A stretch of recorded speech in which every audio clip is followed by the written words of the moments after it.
ఊరికనే డబ్బుల రూపాయన సాయం చేయడం అనేది కరెక్ట్ పద్ధతి కాదు అని చెప్పి ఇప్పుడున్న ప్రభుత్వాలు, ప్రతి ప్రభుత్వం కూడా, రాష్ట్ర ప్రభుత్వం కానీ కేంద్ర ప్రభుత్వం కానీ అంగీకరించినటువంటి విషయాలు. ఇప్పుడు మనకు కూడా ఏం చేస్తున్నారంటే హౌసింగ్ స్కీమ్లో హౌసులు ఇస్తున్నారు, రోడ్స్ వేస్తున్నారు, కాలువలు వేస్తున్నారు.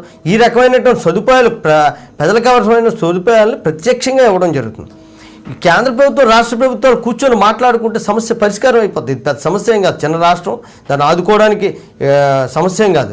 కాకపోతే ఇతర దేశాల నుండి డబ్బులు తీసుకోలేదు మోడీ అని చెప్పి అక్కడ ఏదో కేరళలో వేరే ప్రభుత్వం ఉంది, కేంద్రంలో వేరే ప్రభుత్వం ఉంది, అందువల్లే ఇలా చేస్తున్నారని చెప్పడం అనేది కరెక్ట్ కాదు. అది మీరు చరిత్ర కూడా చూసుకోవాలా, చరిత్రలో ఏం జరిగింది, ఎలాగా జరుగుతున్నారు. మొన్న కూడా 2016లో ఉత్తరాఖండ్లో పెద్ద వరదలు సంభవించాయి. ఆ రోజు కూడా ఇతర దేశాల సాయాన్ని అంగీకరించకుండా కేంద్ర ప్రభుత్వం సాయం చేయడం జరిగింది. తర్వాత అక్కడ రాష్ట్రం పేద రాష్ట్రం అయినప్పటికీ అదే సర్దుకొని మళ్ళీ నిలబడడం కూడా జరిగింది. National calamity